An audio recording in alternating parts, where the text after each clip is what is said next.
healing doesn't have to be hard. And we can do so in community in a way to where we can create camaraderie, we can create community, we can forgive ourselves, and we can be with others that have forgiven themselves, and we can connect at such a beautiful level.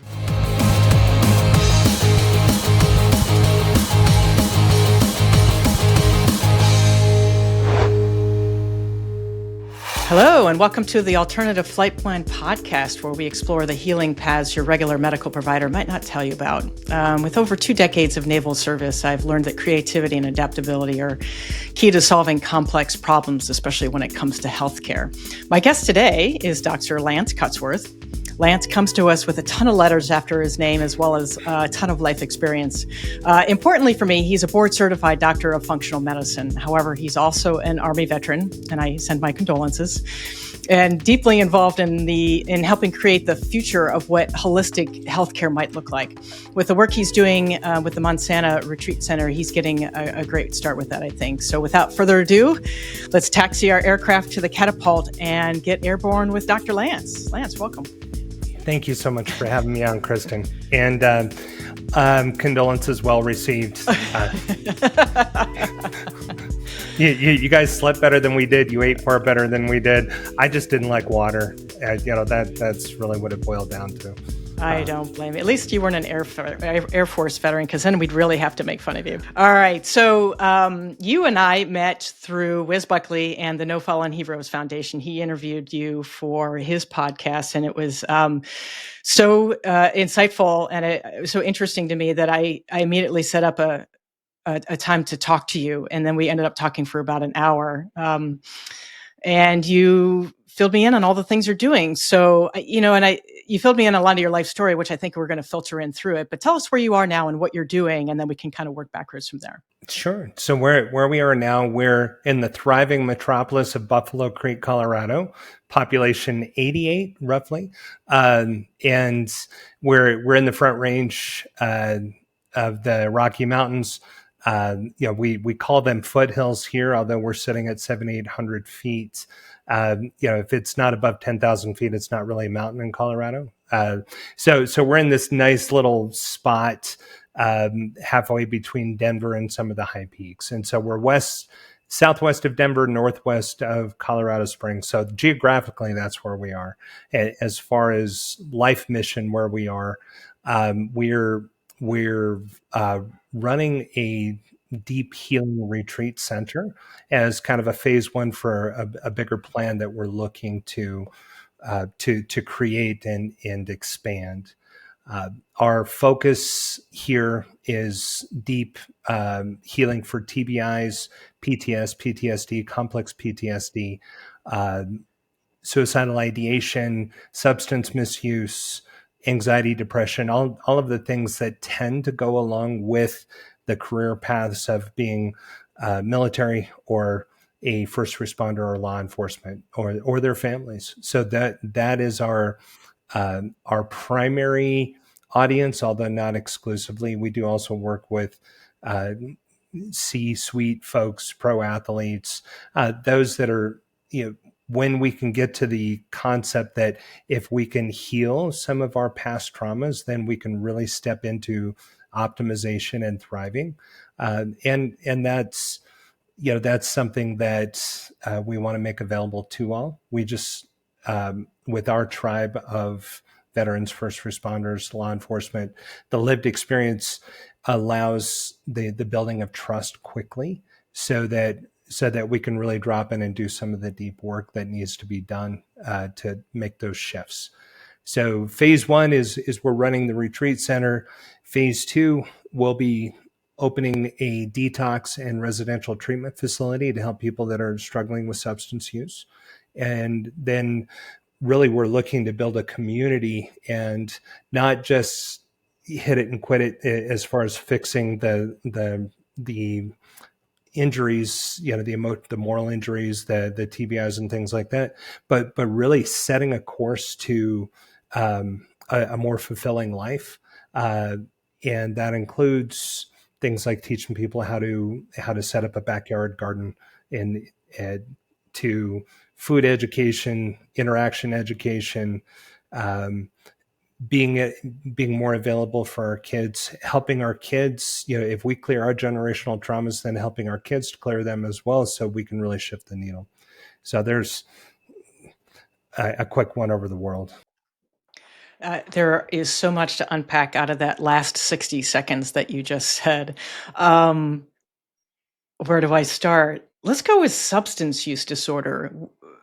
I haven't talked a lot about that. Of course, my podcast isn't very long yet, so there's potential opportunity to expand on this quite a bit. But talk to us a little bit about substance use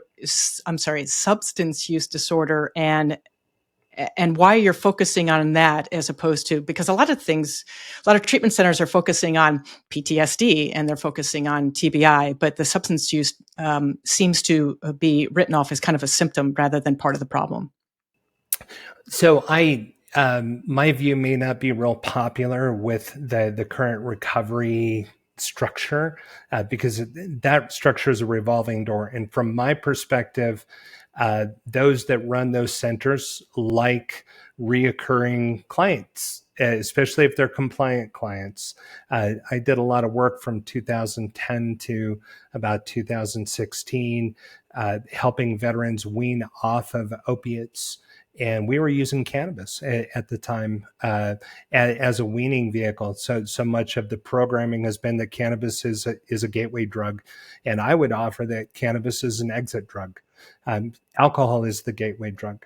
And so, and what I saw with the system, I saw veterans going to the VA, walking out with a shopping bag full of pharma, and many would drop off the SSRIs, the SNRIs, the benzos, the Ambien, the Doras, the things that made them feel numb. They would stick with the opiates. And this 2010, this is when Oxycontin was being handed out like Tic Tacs, and they would get to a place of, so they would take the medicine for a while and it would work. It would knock out their pain and it would knock them out at night so they could sleep. But then their neurochemistry would change, and so their tolerance would build. They would go back to the VA.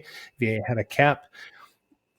They would start scoring Oxy on the street. Back then it was $8 to $10 a pill. Reportedly now it's around $25 a pill. And then they would figure out, a tarball of heroin is only $1.50.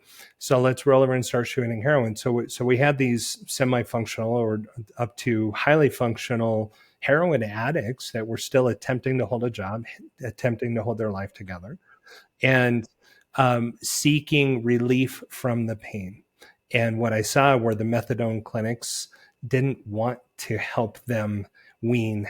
When they had a nice compliant patient that would sit and they got to cha-ching, cha-ching, cha-ching every time that patient came in, they didn't want to have that seat vacate and then potentially have somebody in that was much more difficult to manage. So there was really a conflict of interest of helping people wean. And what I've come to realize, substance use is an attempt to survive. So there is something inside that is so painful, and without adequate tools to properly navigate those feelings and resolve them, then the use of something to self-soothe becomes very important. So it's not a moral failure. It's not a lack of integrity. It's not a lack of dedication. It's simply a lack of resourcing to process the trauma and to also reprogram the amygdala. Yeah. So brain's a very complex thing. We can just look at two major regions. We've got the amygdala and the cerebrum, which is the central brain, what we call the reptilian brain or the lizard brain. And then we've got the prefrontal cortex. And prefrontal cortex tends to be where our moral scales and where our strategic vision and creativity and love and all of those beautiful things, what we call the conscious mind, tends to live up here. And then our subconscious, our default mode network, our survival instinct, is a series of patterns that we've put together to help us navigate through life. That dictates about 90% of our behaviors. The other 10% comes from the prefrontal cortex. So 90% of our behavior is coming from things that are below the surface. Correct. Yeah. Which is interesting in light of how much violence is out in our world right now. That's a little bit of a tangent, but it was like, that's really interesting. And so we look at the violence. So if we look at our amygdala and our cerebrum, so our vagus nerve plugs right into the amygdala. And so our vagus, if we look at the autonomic nervous system, we've got the sympathetic nervous system and the parasympathetic nervous. And so our sympathetic nervous system, or our vagus nerve response, we've got 5 major functions. That is fight, flight, freeze, fawn, and fornicate. We'll keep this PG for the show. And so those are the 5 things that the vagus nerve does as strictly survival. So the vagus nerve and the amygdala are working to keep this biological vehicle alive. And so there is no forward thought. There is no strategic planning. The amygdala looks in the rearview mirror and says, what have I done to get here? I'm going to keep doing that because I know that has kept me alive up to this point. And so the amygdala doesn't look at things as good, bad. There is no moral scale. It looks at same, not same. If it's not same, oh, hell no. We're going to come back to same. And so that's where story, that's where trauma, that's where depression, which by definition is anger at ourselves for the past. Anxiety is uncertainty about the future, the what if, neither of which exists. The past doesn't exist anymore. The future doesn't yet exist, but we get into these states and story to keep us in the rut that we're in to keep moving forward. So, and our vagus nerve is also really tied into fear response. And so fear tends to live in the amygdala and the vagus nerve, whereas as love and bliss and all of those beautiful things, loving kindness, tends to live in the prefrontal cortex because that's where the moral scales and the imagination and all of that reside. And that tends to drive more of the parasympathetic response, which is your rest, digest, restore. Well, and I was going to say, so bringing this back to substance use, when we go through peak emotional experiences and we are facing overload, we cast around for resources to help us navigate through that peak emotional experience. And many times a very available resource is alcohol. And especially in the military culture, I predate you a couple of years, I believe, Kristin. And at least in the Army, I'm sure Navy, you were much more sophisticated, but in the Army, we swilled a lot of alcohol as bonding and also as coping. I would go farther and say it was something that was almost required. There's this great scene in the movie The Intruder about A6 aircrew, and they're in some Asian port somewhere, and they're pretty much hammered. And the guy walks up to the taxi, says, "Hey, you got room in there for a 6-pack and a pizza?" And the taxi driver says, "Yeah." And so he ends up throwing up all his 6-pack of beer and the pizza that he just ate. But that's what I grew up on, and that was the message that this is how this tribe bonds, and this is how we roll.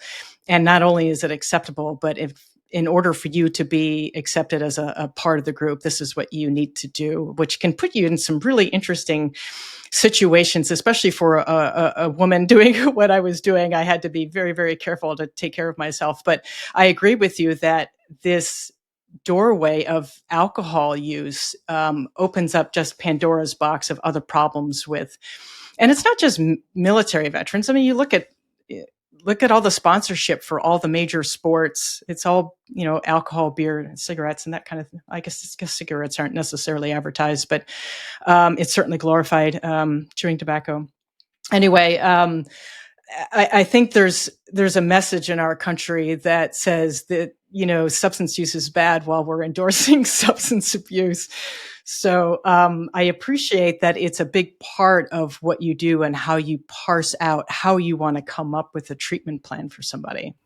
If we look at it not as this sin or this terrible thing, instead we look at it as, holy shit, you grabbed a tool and you survived. You got here. Awesome. Okay. That's a survival tool. Let's work on thrive now. And so, and I can tell you my own story. I struggled with alcohol until I found, I worked on really healing the root pain that I was trying to avoid with the alcohol.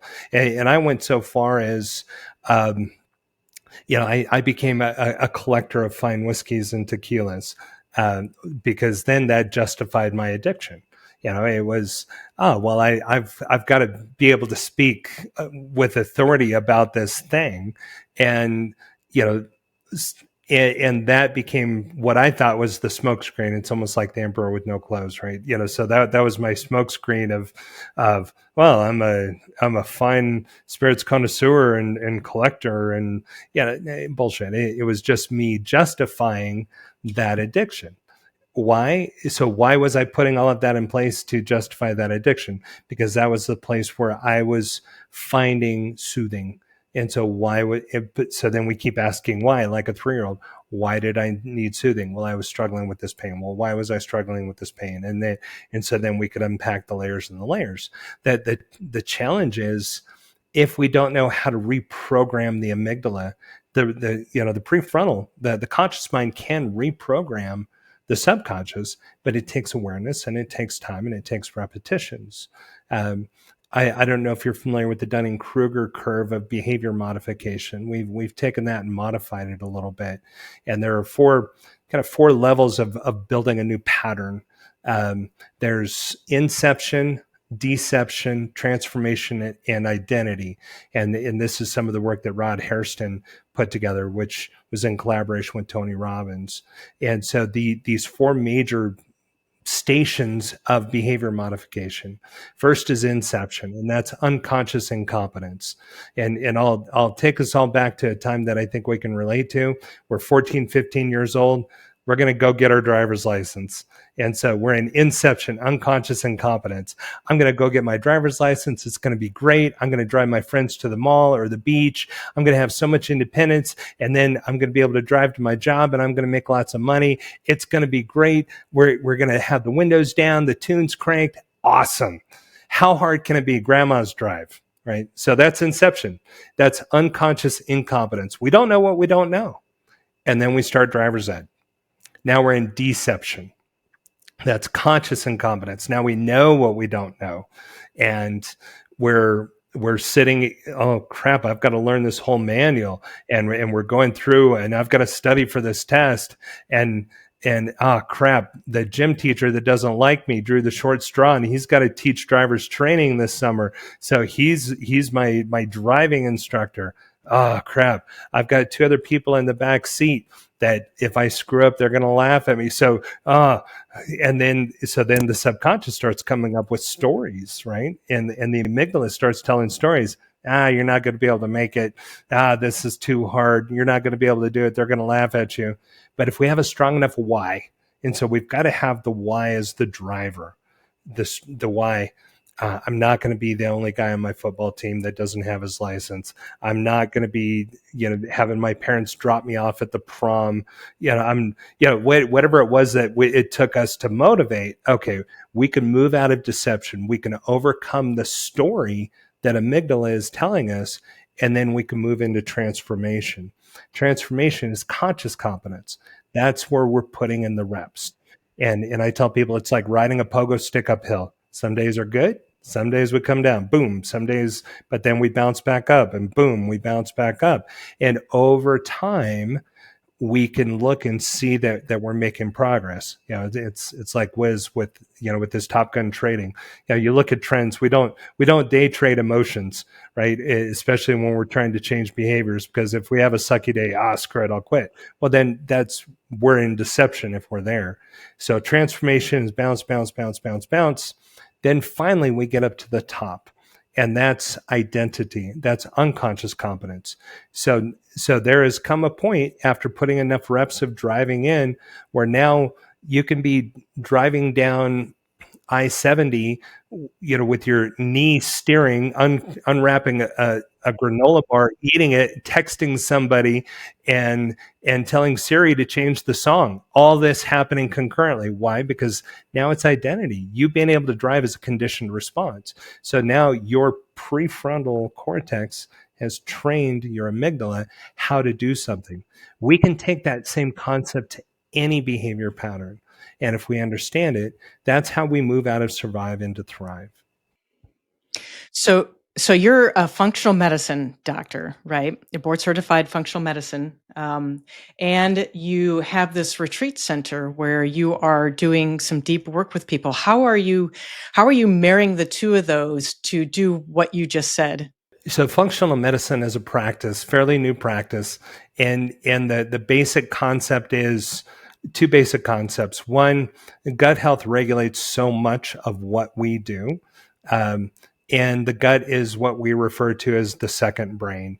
And if we lay that over some of the wisdom culture teachings, the gut's actually the third brain. If we want to get to it, we've got the cognitive brain, we've got the heart brain, we've got the gut brain, and so and if you look at the neurosynaptic connections and the drivers and things in each one of those, they are centers of nervous system activity, and then we can bring in so. The other part of functional medicine is, the drumbeat is get to the root cause. Get to the root cause. There's always a root cause.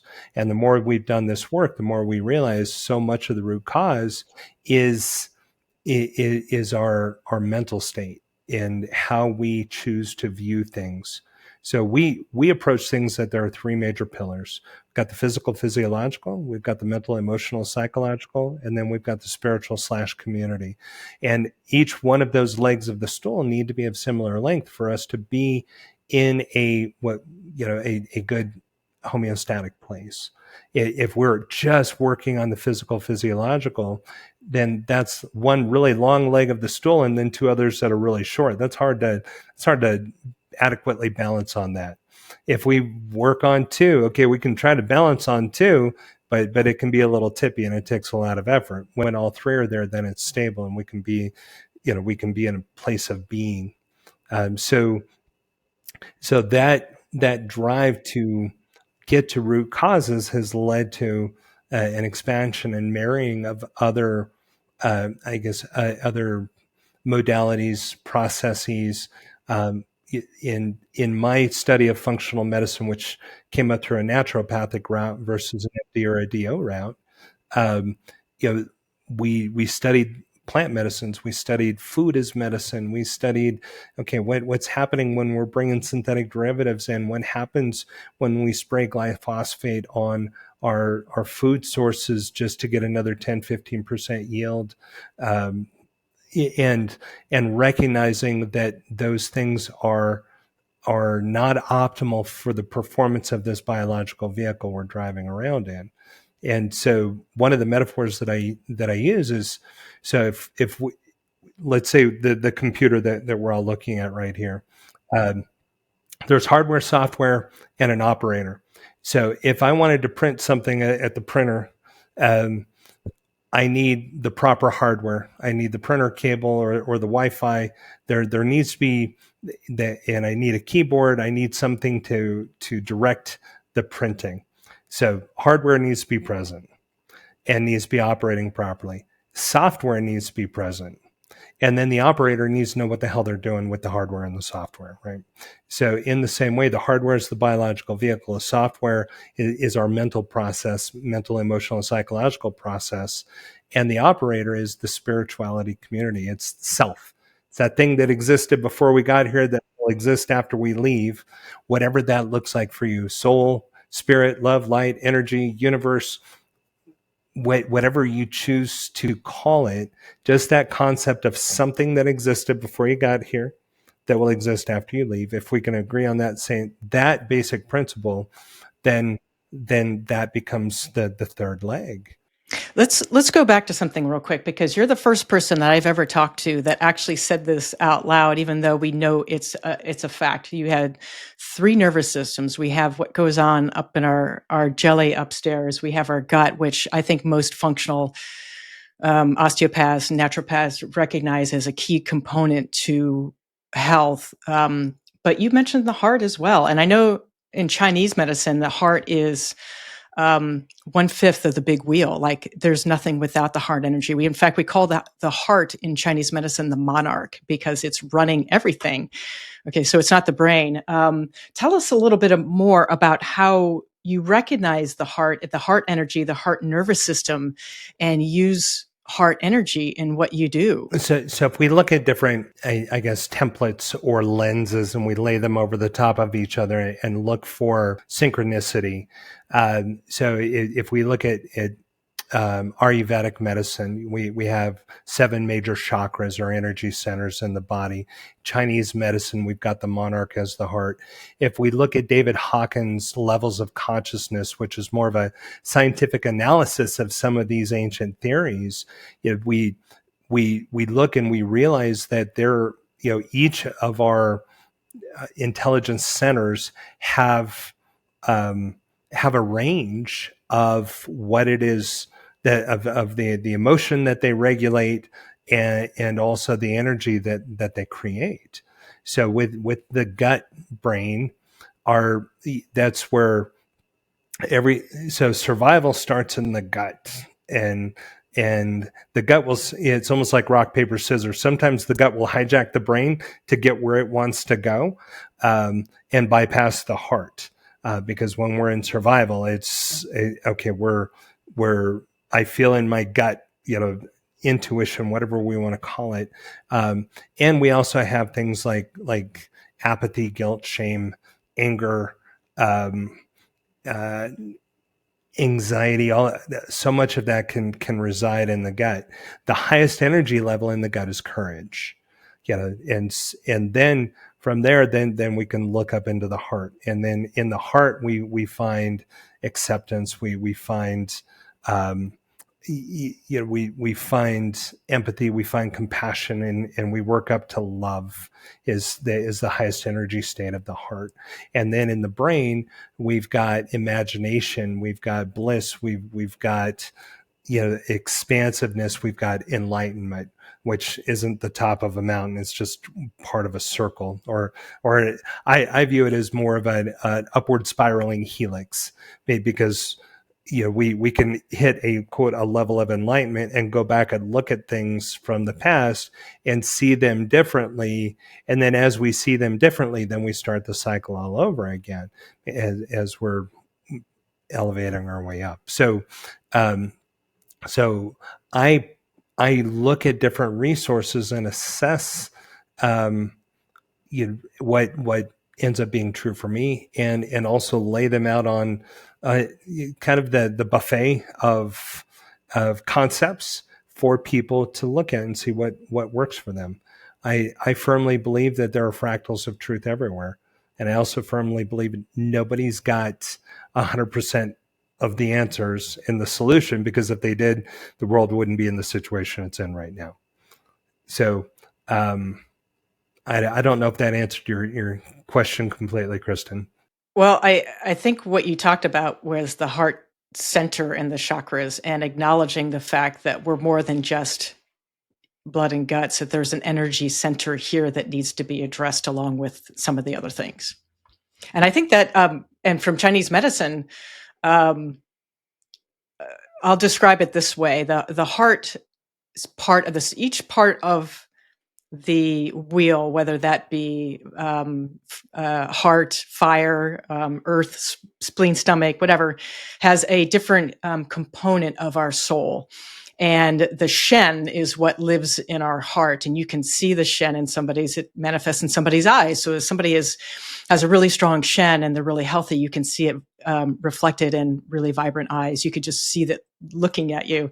And when we have traumatic things happen, they say that the Shen leaves the body.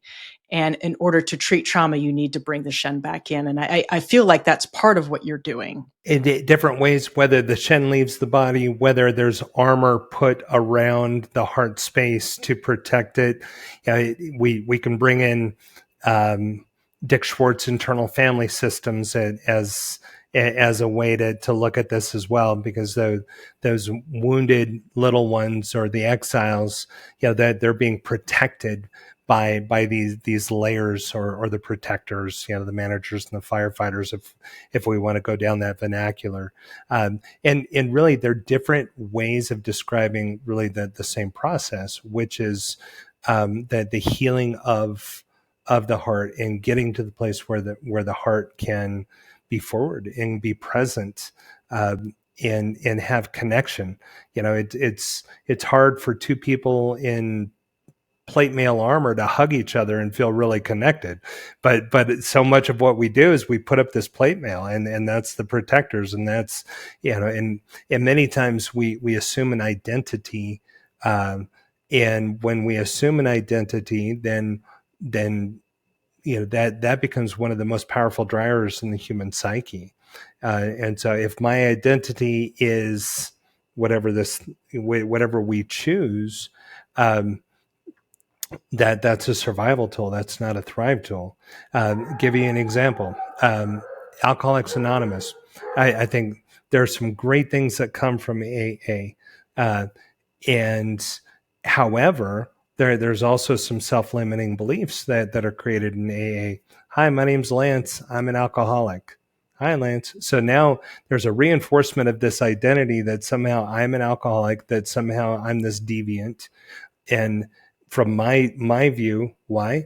It keeps people in that system. Well, so what if I were to say, hi, my name's Lance. I'm this infinite soul. And for a period of time, I used alcohol to navigate some things that I wasn't adequately equipped or resourced to navigate. That's a whole different reality.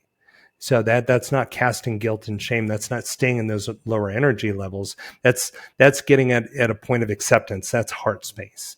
And then from there, then we can move forward. And ultimately, the biggest challenge is bringing people into their own heart space for themselves. So much of society dictates to us. If you look at Hawkins' work, we're taught to suppress, repress, express, or avoid. That's how we deal with feelings, right? You got to suppress it, you got to repress it. You can express it, but then that's self-indulgence. It's like, this is me, and if you don't like it, screw you. Okay, that's not self-love. That's self-indulgence. Or we avoid. And so suppress, repress, and avoid many times are self-sacrifice. Very little of it is truly self-love. Self-love is allowing yourself to fully feel what you're feeling so that feeling can be felt, and then it moves on like a cloud. Yeah, Hawkins surmises any feeling fully felt for 90 seconds will turn to bliss. Fully felt is the challenge, but ultimately, if we can do that instead of trying to push it down, then we can resolve and move forward. Yeah, and I think that's the power of Tara Brach's work in Radical Acceptance, which I read in 2010. It was really a game changer for me and really gave me a different perspective on what it means to just accept yourself. Like, it's not indulgent; it's critical to the process. Well, I am going to get the opportunity to be in person with Lance and spend some time at his retreat and do some healing and learning. I will be sharing some of those. Hopefully, if I get my phone back, I will be sharing some of those with short videos on my Instagram so that you can see a little bit about what I'm doing there and the process that we're going through. But Lance, one of the things I noticed when I did. And you can follow us online if you'd like to see those. So please check out my Instagram and look for those in April. Lance, one of the things I noticed when I looked at your intake form was some of the really interesting questions that I had not seen on other intake forms, particularly for the type of therapy that we're going to do. And we haven't set it out right yet, but if I could say it here, we're going to do psychedelic-assisted therapy. And I'm really looking forward to it. It's been a while since I've done that. But you asked all about my exposures to things like aluminum foil. And I'm sure pesticides were on there. I don't remember that one in particular, but you asked a lot about a bunch of things that I'm like, only a naturopath asks this kind of stuff. And why does he want to know for the context of psychedelic-assisted therapy? Tell us a little bit about your philosophy in how you approach somebody coming to your retreat to get healing. So if we go into things with a scientific method mentality, which is let's change one variable and look for one outcome, that's great in a lab. That's like trying to feed the continent of Africa one grain of rice at a time. if we're doing that to try to move the needle for wellness, we're not going to get there. So we need to look at things much more globally, much more holistically, and we look for things that we know are impeding the optimal performance of the body.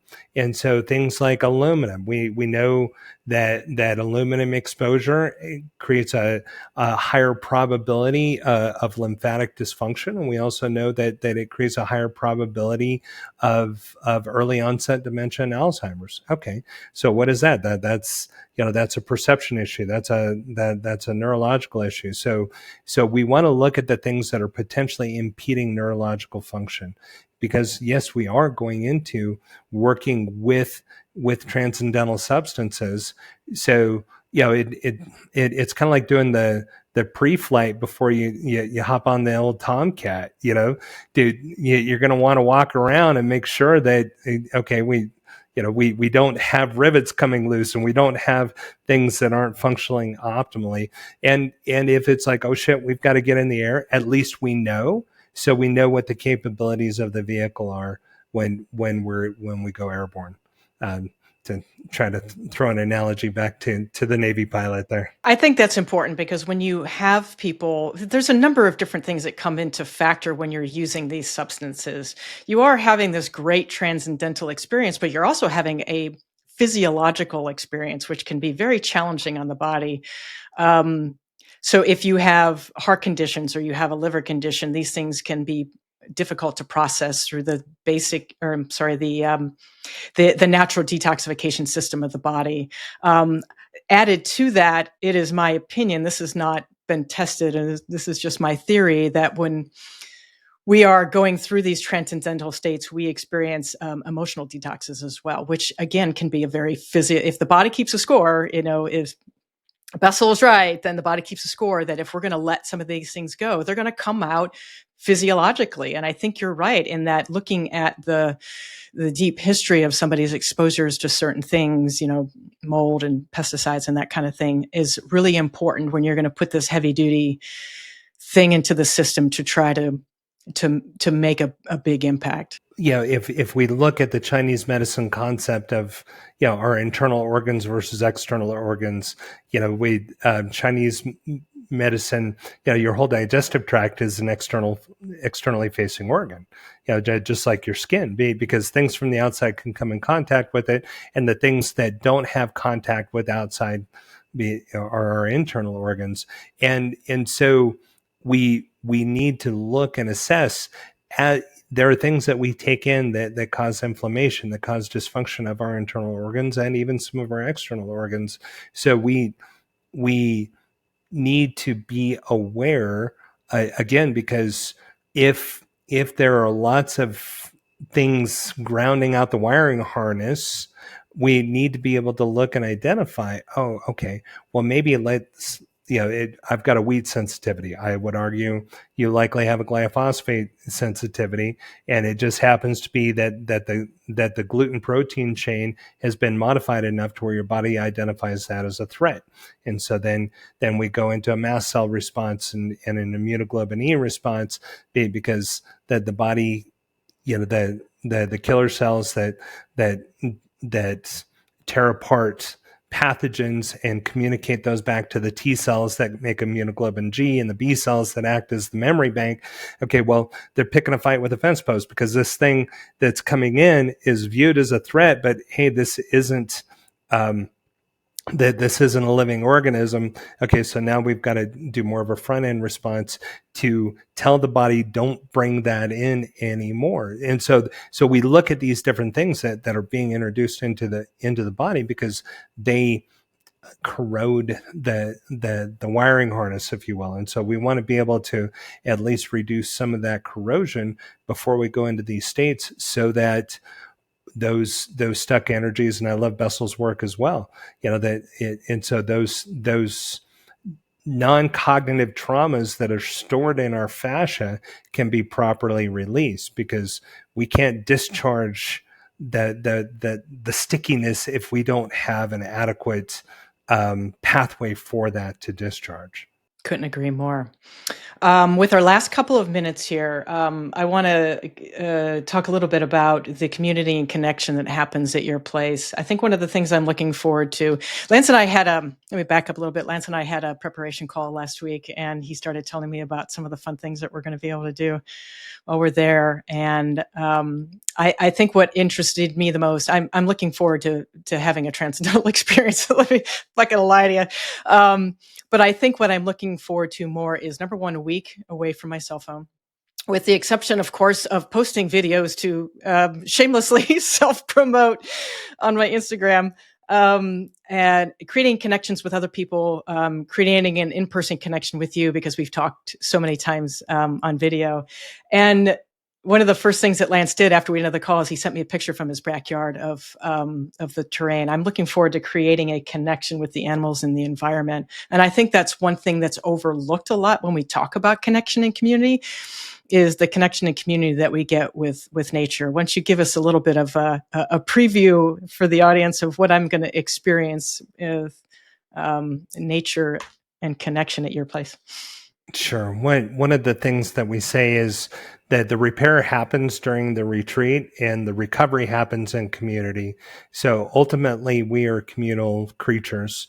And so I'll even take it a step further. Our philosophy is there are three true medicines in the world, and that is safety, love, and community. Those three things are the true medicines. The other things that we utilize are resources to help us get to a place where we can fully partake in those medicines. And so to do so, we are intentionally remote. We back up to Pike National Forest. So we've got 1.1 million acres as really an energy sink. So in a place of exchange. So we're away from the hustle and bustle. We're away from that which has been manufactured, and we get a chance to truly be in nature and to feel that flow of energy back and forth. And we do so in a cohort environment where we're all navigating this together. If we go back to Joseph Campbell's The Hero's Journey, which is part of our pre-integration work, we're assembling we're assembling the team, we're assembling the like Lord of the Rings, the group, the campaigning party to go and face that which needs to be faced, so that we can find the treasure, the elixir, and go through that process. And so, and in doing so, it doesn't have to be a Lord of the Flies type ordeal. Healing doesn't have to be hard, and we can do so in community in a way to where we can create camaraderie, we can create community, we can forgive ourselves, and we can be with others that have forgiven themselves, and we can connect at such a beautiful level. And then we get to explore, well, okay, so what does it look like for me to be a part of this community? What do I bring? Everyone's welcome. Everybody's got beautiful gifts and talents. It's a 1 in 700 trillion chance that you exist, Kristin. So holy crap, you're a miracle. What miracles do you bring to the overall collective? And if I'm 1 in 700 trillion, you're 1 in 700 trillion, and we create more of those, that's magic. And so we do have folks within the community here where we connect. We have these workshops. We connect with animals. We've got an integration day where we go to a ranch, Roller Ranch, and you spend a day just with childlike wonder, and you get to pet the Highland mini cows that are like lovable dogs with horns, and they come and they lick you and they'll nuzzle you, and you have the goats that jump around just out of pure bliss. They'll run and their legs will just kick out just because they're so excited, and you've got llamas who have kind of an interesting personality, and they're, you can't lie to a llama. And so if you're approaching them with a lot of anxiety, they'll let you know. And if you're approaching them with an open heart, they'll let you know. They've got kuni pigs. And so you got to pet them on the belly, and then they get into such a state of bliss, they will literally fall over on their side, arms and legs stuck straight out just because they're in a blissful state, because they love having their belly rubbed. And we get to be in that environment. Why? Because it's a beautiful environment to be in, and we just get to enjoy it. We'll be doing equine therapy, where you connect with a horse, and you groom the horse, and no riding. Is just you'll lead your horse after you connect with your horse, because horses can hear your heartbeat 7 feet away, and they can feel your energy field way further away. So you find the one that you connect with. There are these beautiful prey animals that choose to be in relationship with us, and they've got the capacity to take whatever emotional discharge you have coming up. And so you get to spend time with them, and then you collaborate with them. You lead them through a simple obstacle course, then you come back, and then you unhook the lead. And now you've truly got to collaborate with this 1,000-pound animal and cooperate to get through the course without having the lead. So it's just influence and cooperation. Sometimes it works well, sometimes it doesn't, but that's the whole point. And so that's an example. We've got a lot of other things where we get to be outside and just breathe and just be okay with not being in a rush. We process more data in one day than our 16th century ancestors did in their whole life. And so if we go back to the heart, the monarch teaches us, the monarch continues to function from the time it's formed until we leave this plane of existence. And it does so because every time it contracts, it relaxes. It contracts and it relaxes. And there are times when it's contracting harder, but even in the times of its most maximized output required, it still finds a moment to relax, because a heart that seizes up quits functioning. And so there's just a huge lesson from the heart, just how we navigate day to day. Fantastic. I can't wait to meet you in person and see you in Colorado, and then share some stuff with my experience after it happens. So, Lance, thanks so much. If you want to follow me, you can find me on the Alternative Plan podcast on LinkedIn, on Instagram. You can follow me online at meridianpassagewellness.com. That's my website. I have Dr. Kristin Barnes on Instagram also. And I'm also on LinkedIn. I really not a big fan of social media, but here we are. Follow all my pages. I think the important thing is I would like you to follow, subscribe, like, share, all those things, so that if you feel that you're getting benefit out of what I'm sharing with you, that other people can as well. And that's the important part. So, Lance, if you have anywhere where somebody can follow you, would you like to share that with us? Sure. I'm on LinkedIn as well. It's Lance Cutsforth. Easy to find. The Instagram page that we use is NovaPax Wellness. And you're welcome to send me an email, Dr. Lance at NovaPax Wellness. That's Dr.Lance at Nova, N-O-V-A, Pax, P-A-X, Wellness, WELLNESS.com. That's another one of our entities that runs alongside Mon Sana. Fantastic. All right. Thanks for listening in. Again, if you like this episode, please like, subscribe, and share. And we look forward to seeing you the next time we get airborne on the Alternative Flight Plan. Thanks very much.